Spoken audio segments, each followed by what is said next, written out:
शुरुआत करते हैं आज के पहले प्रश्न से। अगर आपने अभी तक चैनल को सब्सक्राइब नहीं किया तो चैनल को सब्सक्राइब कर लें और बेल आइकन को जरूर क्लिक कर लें, क्योंकि इसी चैनल पर दोस्तों आप लोग के लिए ग्रुप डी और एसएससी के जितने भी पेपर होंगे सारे प्रश्नों का एनालिसिस हम लोग करेंगे। तो चलिए शुरुआत करते हैं पहले प्रश्न से।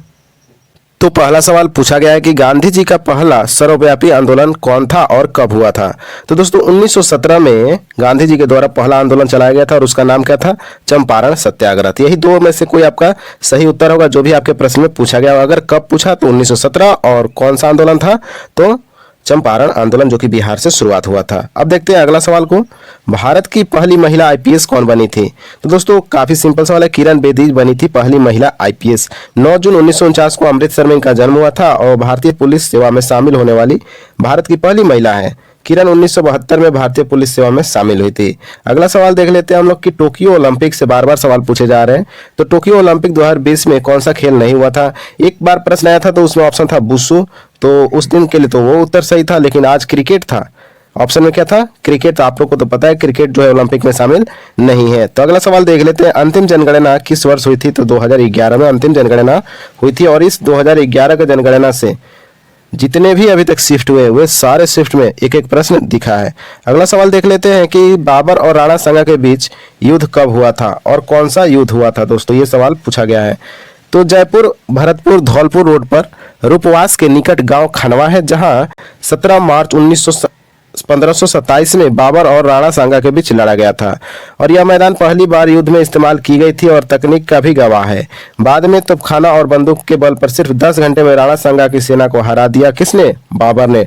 और बाबर तोपखाना उसके पास काफी थे और इसलिए वो अटैक करके किसी को भी हरा दे रहा था बाबर। आप लोगों को भी पता होगा कि लगातार बाबर कितना युद्ध जीता था। तो बाबर और राणा सांगा के बीच खानवा का युद्ध हुआ था जो कि 1527 ईस्वी में हुआ था। अगला सवाल देख लेते हैं, योसांग त्योहार किस राज्य में मनाया जाता है? तो त्योहार से तो लगातार सवाल पूछे जा रहे थे, इसका सही उत्तर हो जाएगा दोस्तों मणिपुर।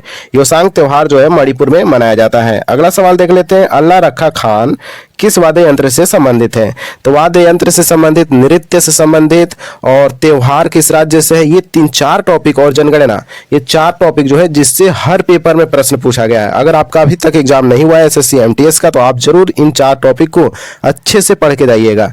तो अल्लाह रखा खान जो है ना दोस्तों ये तबला वादक थे। आप लोग को पता भी होगा क्योंकि अगर आप लोग लगातार एनालिसिस देख रहे हैं तो आप लोग को काफी बेनिफिट हो रहा होगा। तो अल्लाह रखा खान का जन्म की बात करें तो 29 अप्रैल 1919 को हुआ था और मृत्यु 3 फरवरी 2000 में हो गई थी। जबकि ये तबला वादक है और भारत के सर्वश्रेष्ठ एकल और संगीत वादकों में से एक थे। अगला सवाल देख लेते हैं, कथक नृत्य से कौन संबंधित है? फिर से संबंध से सवाल आ ही गया, तो आप लोग जरूर पढ़ें। जितने भी नृत्य से संबंधित है, जितने त्योहार संबंधित है राज्यों से, ये सारे टॉपिक को आप लोग क्लियर करके ही बैठे एग्जाम में। तो बिरजू महाराज इसका सही उत्तर हो जाएगा, कथक नृत्य के बिरजू महाराज जो है। अगला सवाल पूछा गया कि ऑस्ट्रेलिया ओपन मेल में पूछा गया था 2022 किसने जीता है? तो दोस्तों ऑस्ट्रेलिया ओपन 2022 राफेल नडाल ने जीत लिया है, जबकि ऑस्ट्रेलियन ओपन का खिताब फाइनल में डेनियल मेदवेदेव को हराकर 21वीं ग्रैंड स्लैम जीता। कौन? राफेल नडाल 2022 का ऑस्ट्रेलिया ओपन जीत गए। अगर महिला में पूछ लेता है तो एशले बार्टी जीती है जो कि ऑस्ट्रेलिया के हैं। अगला सवाल देख लेते हैं, राकेश शर्मा से संबंधित प्रश्न पूछा गया था। हालांकि प्रश्न स्टूडेंट के द्वारा सही नहीं भेज पाए, लेकिन राकेश शर्मा के बारे में प्रश्न था और इसलिए मैं राकेश शर्मा के बारे में थोड़ा सा डिस्कस कर लेते हैं। तो राकेश शर्मा ने जिस अंतरिक्ष यान के जरिए उड़ान भरी उसका नाम अंतरिक्ष यान सोयूज T11 था। पहला सवाल तो ये बन सकता है। उड़ान भरने के बाद तीनों अंतरिक्ष यात्री, इनके साथ कितने यात्री गए थे? तो टोटल 3 लोग गए थे और सोवियत संघ द्वारा स्थापित ऑर्बिटल स्टेशन सोल्यूज 7 में पहुंच गए थे। कहां पहुंच गए? तो सोल्यूज 7 में पहुंच गए थे। इस तरह भारत में अंतरिक्ष मानव भेजने वाला 14वां देश बने, यानी 14 नंबर पे बन गया। राकेश शर्मा ने अंतरिक्ष में 7 दिन 21 घंटा और 40 मिनट बिताए। ये तीसरा सवाल हुआ। अब इन 3 सवाल में से कौन सवाल था ये तो स्टूडेंट ही जाने जो एग्जाम के अंदर बैठे थे। तो याद रखिएगा 7 दिन 21 घंटा और 40 मिनट बिताए थे अंतरिक्ष। जीएसटी किस अनुच्छेद के तहत आता है? तो दोस्तों जीएसटी जो टॉपिक अभी तक छूट रहा था एसएससी एमटीएस से, अब जीएसटी के अंदर से सवाल पूछना शुरू हो गया है। तो आप लोग जीएसटी को भी अच्छे से पढ़ के जाइएगा। तो अनुच्छेद 279 का ए में यह विधेयक भारत के राष्ट्रपति को 122वां संविधान संशोधन अधिनियम 2014 के प्रारंभ होने के 60 दिनों के अंदर जीएसटी परिषद का गठन करने का अधिकार देता है। तो 279 आप लोग याद रखिएगा और 279 का ए में है जीएसटी। अगला सवाल देख लेते हैं, राष्ट्रपति से संबंधित अनुच्छेद से सवाल था, तो आप लोग को पता भी होगा 52 से 62 तक राष्ट्रपति से संबंधित सारे अनुच्छेद है, ये एक बार आप लोग देख लीजिएगा। अगला सवाल की बात करें तो दिल्ली कमिश्नर किसे बनाया गया? तो दोस्तों केंद्रीय जांच ब्यूरो या पूर्व स्पेशल डायरेक्टर जो कि है राकेश अस्थाना को दिल्ली पुलिस का कमिश्नर नियुक्त किया गया, जो कि अभी हाल ही में नियुक्ति इनका की गई थी। और राकेश अस्थाना वर्तमान सीमा सुरक्षा बल बीएसएफ के महानिदेशक भी थे। अगला सवाल देख लेते हैं कि भारत के संविधान में संप्रभु और आगे चल के खाली स्थान दिया हुआ था। तो दोस्तों हम लोग खाली स्थान को भरना था। तो भारत एक संप्रभु, समाजवादी, धर्मनिरपेक्ष, लोकतांत्रिक, गणतांत्रिक राज्य व्यवस्था वाला देश है। आप लोग इस लाइन को याद रखिएगा क्योंकि ये हर एग्जाम में पूछा जाता है कि संप्रभु, समाजवादी, धर्मनिरपेक्ष, लोकतांत्रिक और गणतांत्रिक। अगला सवाल देख लेते हैं, शुंग वंश का स्थापना किसने किया था? तो स्थापना से यानी वंश का स्थापना से सवाल लगातार पूछे जा रहे हैं। तो शुंग उज्जैन प्रदेश के थे रहने वाले, जहां इनके पूर्वज मौर्यों की सेवा में थे। शुंग वंशी है जो कि पुष्यमित्र था, जो अंतिम मौर्य सम्राट बृहद्रथ मौर्य का सेनापति था और उसने अपने स्वामी की हत्या करके सत्ता प्राप्त की थी। याद रखिएगा, जो पुष्यमित्र था इसने अपने स्वामी की हत्या की, बृहद्रथ मौर्य की हत्या की, यानी सेनापति उसी का था, तो उसी को तो मारा होगा। और इस नवोदित राज्य में मध्य गंगा की घाटी एवं चंबल नदी तक का प्रदेश सम्मिलित था। तो याद रखिएगा, शुंग वंश का अगर संस्थापक पूछता है तो पुष्यमित्र शुंग इसका सही उत्तर हो जाएगा। अगला सवाल आपसे पूछा गया कि इंद्रधनुष सूर्य के हमेशा विपरीत ही क्यों दिखाई देता है? अगर आप लोग सूर्य धनुष को देखे होंगे तो आप लोग को पता होगा कि सूर्य के विपरीत ही ये बनता है। तो जब बारिश होती है दोस्तों, तो बारिश की बूंदों के जो सूरज की रोशनी गुजरती है, जो रोशनी में रंगों को विभाजित करती है और इससे इंद्रधनुष बनता है, और इसलिए यह हमेशा सूरज के विपरीत दिखाई देता है। और आपको इसे देखने के लिए सूरज और बारिश की बूंदों के बीच खड़े होना होगा। यदि सूर्य आकाश में बहुत अधिक ऊपर है तो रेनबो को नहीं देखा जा सकता है। तो अगला सवाल देख लेते हैं, क्या पूछा गया था? चोल वंश के कौन सा राजा गंगाई कोंडन पद धारण किया था? तो राजेंद्र प्रथम था जिसने गोगाई कोंडन पद धारण किया था, जो कि एक चोल वंश का प्रमुख शासक था। अगला सवाल देख लेते हैं कि भारत के किस राज्य की तटरेखा सबसे लंबी है? तो दोस्तों आप लोग को तो पता ही है कि गुजरात की तटरेखा लंबी है, तो ये तो सारे स्टूडेंट सही किए होंगे। लेकिन अगर आपसे लंबाई पूछ देता है तो 1214 किलोमीटर यानी 1214 किलोमीटर इसकी शुरुआत करते हैं आज के पहले प्रश्न से। तब तक आप लोग चैनल को सब्सक्राइब कर दीजिए और बेल आइकन को क्लिक कर लीजिए। तो पहला सवाल पूछा गया है कि ट्रेन टू पाकिस्तान किसकी पुस्तक है?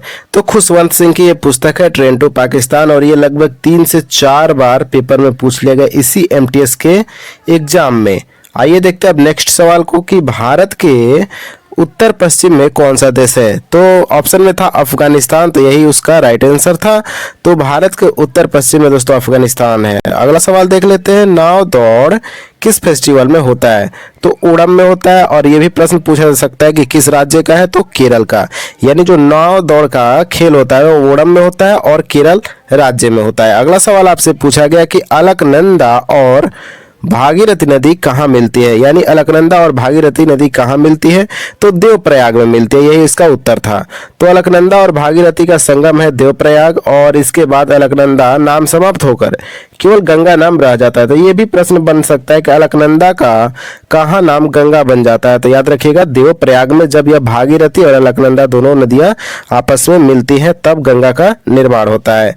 अगला सवाल देख लेते हैं कि साधारण सिरका में कौन सा यौगिक होता है? तो दोस्तों इसका मूल नाम तो एसिटिक अम्ल होता है, आपको पता भी होगा, और तनु विलयन है, पर साथ ही जिन पदार्थों से बनाया जाता है उनके लवण तथा अन्य तत्व भी मौजूद रहते हैं।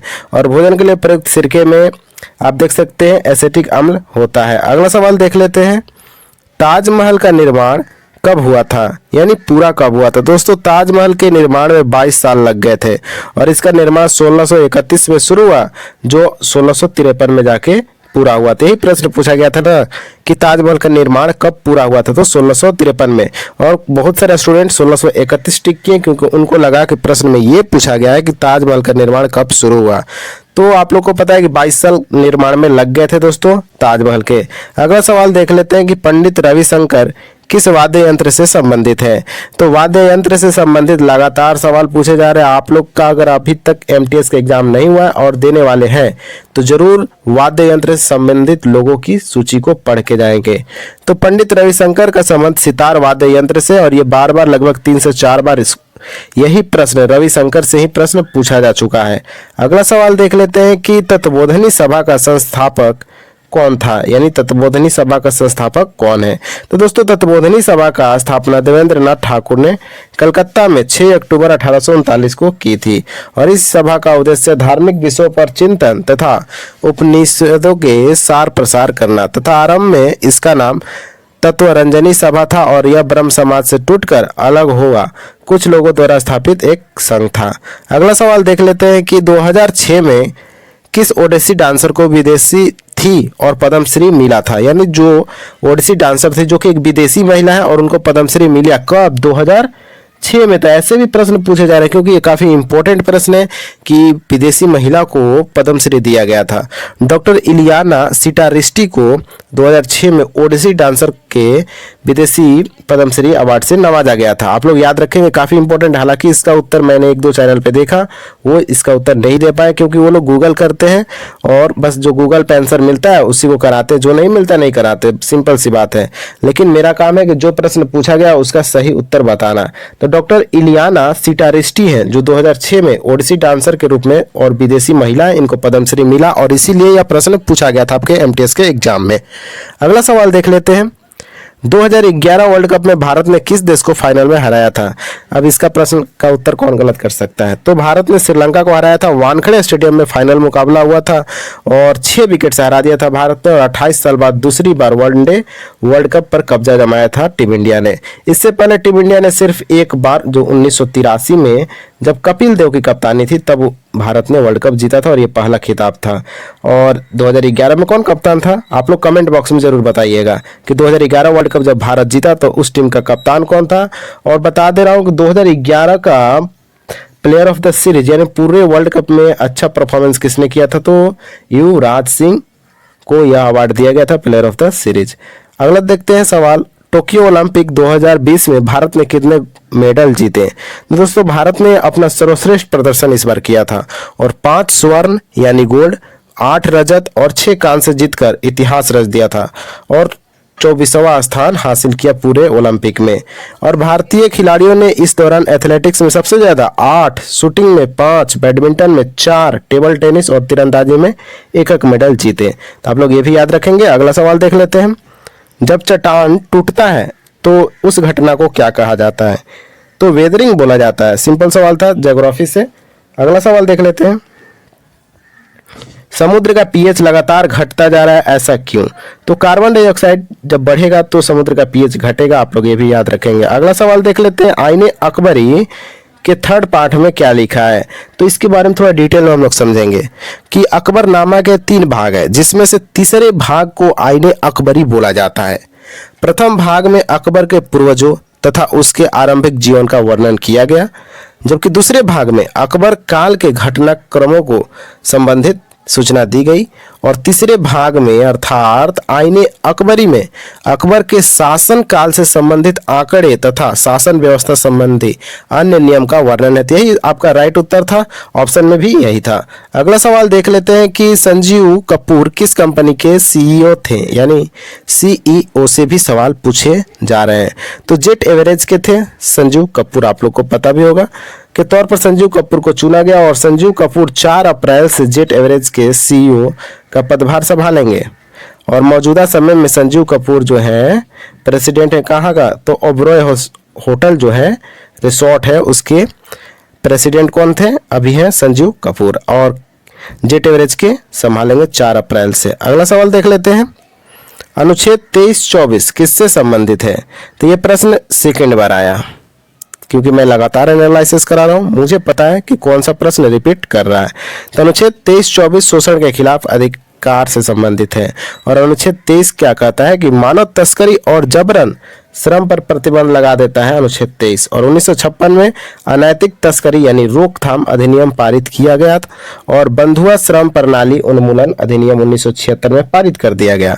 अगला सवाल देख लेते हैं कि 2011 के जनगणना के अनुसार किस राज्य का साक्षरता दर सबसे अधिक है। आप लोग कमेंट में भी इसका उत्तर बता सकते हैं कि बिहार की जो साक्षरता दर है 2011 के जनगणना के अनुसार सबसे कम है।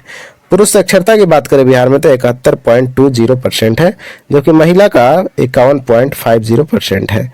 आप लोग ये भी याद रखेंगे। अगला सवाल देख लेते हैं कि संतरा में कौन सा अम्ल पाया जाता है? तो सिट्रिक अम्ल। यही साइंस से प्रश्न पूछे जा रहे हैं, सिंपल सिंपल। तो आप लोग तैयारी जबरदस्त कीजिए और जो भी एनालिसिस देख रहे हैं, जिस टॉपिक से प्रश्न बन रहा है उस टॉपिक को जरूर क्लियर कर लीजिए। तो दोस्तों यह दुर्बल कार्बनिक अम्ल है। नींबू, संतरा और अनेक खट्टे फलों में सिट्रिक अम्ल और इसके लवण पाए जाते हैं। अगला सवाल देख लेते हैं, केंद्र शासित प्रदेशों का शासक कौन चलाता है? यानी केंद्र शासित प्रदेश का शासन कौन चलाता है? तो भारत के राज्यों की अपनी चुनी हुई सरकारें होती हैं, जैसे बिहार की, उत्तर प्रदेश की, लोगों द्वारा चुनी जाती है। लेकिन केंद्र शासित प्रदेश में सीधे सीधे भारत सरकार का शासन होता है। भारत का राष्ट्रपति हर केंद्र शासित प्रदेश का एक सरकारी प्रशासक या उपराज्यपाल को नामित कर लेता है वहां पर शासन करने के लिए। अगला सवाल देख लेते हैं, अमृतसर में स्वर्ण मंदिर का निर्माण किसने करवाया था? तो अर्जुन देव जी ने 1570 ईस्वी में गुरु रामदास द्वारा निर्मित अमृतसर तालाब के बीच में हरमिंदर साहिब नामक गुरुद्वारे की नींव रखवाई थी, जिसे वर्तमान में स्वर्ण मंदिर के नाम से जाना जाता है। और इस गुरुद्वारे की नींव लाहौर के एक सूफी संत साईं मियां मीर जी ने दिलाई गई थी, यानी उनके द्वारा दिलाया गया था। भारत सरकार के फसल विकास कार्यक्रम के अंतर्गत किन वाणिज्य फसलों का समूह आता है? तो दोस्तों कपास, जूट और गन्ना का समूह आता है। अगला सवाल देख लेते हैं हम लोग, अंत्योदय योजना किस राज्य सरकार ने लाया था? तो राजस्थान के द्वारा लाया गया था अंत्योदय योजना। आप लोग ध्यान रखेंगे, यूपी के द्वारा नहीं लाया गया था। अंत्योदय योजना राजस्थान के द्वारा लाया गया था। तो ये कॉकरोच का मल उत्सर्जन अंग क्या होता है? तो मैल पीजियल जो होता है दोस्तों, ये कॉकरोच का मल उत्सर्जन अंग होता है। आप लोग को पता भी होगा, अगर नहीं पता है तो आप लोग याद रखें, क्योंकि ऐसे प्रश्न आपसे भी पूछे जाएंगे। यह मध्य आंत और पश्च आंत, जिनकी लगभग 150 संख्या होती है, कि संधि स्थल पर पाया जाता है। तो ये थे आज के हमारे इंपॉर्टेंट प्रश्न जो पूछे गए आपके 15 जुलाई के सेकंड शिफ्ट। शुरुआत करते हैं पहले प्रश्न से, क्या पूछा गया। तब तक आप लोग चैनल को सब्सक्राइब कर लीजिए और बेल आइकन को जरूर दबा लीजिए। चलिए पहला प्रश्न देख लेते हैं। तो पहला सवाल दोस्तों पूछा गया था कि एनिमलिया वर्ग में कौन सा जंतु नहीं होता है? तो ऑप्शन में था केचुआ और यही आपका सही उत्तर था। अगला सवाल देख लेते हैं, आर्य समाज की स्थापना किसने किया था? तो दोस्तों आर्य समाज की स्थापना 10 अप्रैल 1875 वर्तमान जो कि मुंबई स्वामी दयानंद सरस्वती के द्वारा स्थापित किया गया था। और पहले मुंबई को क्या बोला जाता था? बम्बई बोला जाता था, आपको पता होगा। अगला सवाल देख लेते हैं, आत्माराम पांडुरंग के द्वारा कौन से समाज का स्थापना किया गया था? तो दोस्तों प्रार्थना समाज भारतीय नवजागरण के दौर में धार्मिक और सामाजिक सुधारों के लिए स्थापित एक समुदाय है और इसकी स्थापना आत्माराम पांडुरंग, महादेव गोविंद रानाडे तथा इतिहासकार R.G. भंडारकर ने बंबई में 31 मार्च 1867 में किए थे। ये आप लोग डेट भी याद रखेंगे, 1867 में 31 मार्च को आत्माराम पांडुरंग के द्वारा प्रार्थना समाज की स्थापना की गई थी। अगला सवाल आपसे पूछा गया था कि RPM यानी RFM का फुल फॉर्म क्या था? तो दोस्तों रिलेटिव फैट मास, हालांकि इसका बहुत सारा फुल फॉर्म होता है, आपके ऑप्शन में क्या था वो आप लोग देख लीजिएगा। अगला सवाल देख लेते हैं कि दो बिंदुओं के बीच लगने वाला बल को क्या कहा जाता है? तो दोस्तों गुरुत्व बल उसको बोला जाता है जब दो बिंदुओं के बीच लगता है बल। उस अगला क्वेश्चन देखते हैं कि मादा एनाफिलीज मच्छर से एक प्रश्न पूछा गया था, हालांकि प्रश्न पाया स्टूडेंट ने बस ये बताया कि मादा एनाफिलीज से एक प्रश्न था। तो आइए जान लेते हैं मादा एनाफिलीज के बारे में। तो मादा एनाफिलीज मच्छर जब मलेरिया रोगी का रक्त चूसती है तब रक्त के साथ मलेरिया परजीवी भी उसके आमाशय में प्रवेश कर जाती है। इससे 14 से 21 दिन के भीतर संबंधित व्यक्ति को बुखार आता है और मलेरिया संक्रमण होने के बाद सर्दी व कंपन के साथ तेज बुखार आ जाता है और तेज सिर दर्द और बुखार के अलावा बुखार उतारते समय पसीना बहुत ज़्यादा अधिक आता है। तो आप याद रखें कि मादा एनाफिलीज से यही प्रश्न बन सकता है। अगला सवाल देख लेते हैं, गणगौर नृत्य किस राज्य से संबंधित है? तो दोस्तों गणगौर राजस्थान का प्रसिद्ध लोक नृत्य है और नृत्य से तो सवाल लगातार पूछे जा रहे हैं SSC MTS के एग्जाम में। तो शिव की अर्धांगिनी पार्वती के रूप में गणगौर की पूजा उदयपुर, जोधपुर, बीकानेर और जयपुर के अलावा राजस्थान के कई शहरों में प्राचीन परंपरा के द्वारा की जाती है। तो गणगौर कहाँ का है? तो राजस्थान का है, याद रखिएगा। अगला सवाल देख लेते हैं कि शिव कुमार शर्मा किस वाद्य यंत्र से संबंधित है? तो दोस्तों भारतीय संतूर वादक है शिव कुमार शर्मा। संतूर एक कश्मीरी लोक वाद्य होता है और इनका जन्म जम्मू में गायक पंडित उमा दत्त शर्मा के घर में हुआ था, शिव कुमार शर्मा का। तो शिव कुमार शर्मा थे संतूर वादक, आपको याद होगा, अगर याद नहीं है तो याद कर लीजिए, क्योंकि आपके एग्जाम में भी पूछा जा सकता है। अगला सवाल देख लेते हैं कि मौलिक अधिकार किस अनुच्छेद में है। तो दोस्तों भारतीय संविधान के अनुच्छेद 12 से 35 में मौलिक अधिकार का उल्लेख किया गया, जो कि 26 जनवरी 1950 को लागू हुए भारत के मूल संविधान के अनुच्छेद 12 से 35 में मौलिक अधिकारों का उल्लेख किया गया था। अगला सवाल देख लेते हैं, सांची का स्तूप का निर्माण किसने करवाया था। तो सांची का महान यानी मुख्य स्तूप मूलतः सम्राट अशोक महान ने तीसरी सदी में, यानी तीसरी सदी जब चल रही थी उसमें पूरा करवाया था। तो सांची का स्तूप किसने बनाया, तो महान अशोक ने। अगला सवाल देख लेते हैं, डॉक्टर भीमराव अंबेडकर ने अछूतों से संबंधित अपनी बातें किस किताब में लिखी है। तो एनिहिलेशन ऑफ कास्ट यानी जाति प्रथा का विनाश इसका सही उत्तर था। अगला सवाल देख लेते हैं, मोहनजोदड़ो का स्नानागार की आकृति कैसी है। तो स्क्वायर की आकृति की है। कैसी है, तो स्क्वायर जैसी है। अगला सवाल देख लेते हैं कि राष्ट्रीय खेल दिवस कब मनाया जाता है। तो दोस्तों भारतीय राष्ट्रीय खेल दिवस 29 अगस्त को मनाया जाता है। और किस लिए मनाया जाता है, तो मेजर ध्यानचंद की जयंती पर 29 अगस्त को खेल दिवस मनाया जाता है भारत में। अगला सवाल देख लेते हैं, जनगणना 2011 के अनुसार साक्षरता में तीसरे स्थान पर कौन सा राज्य है।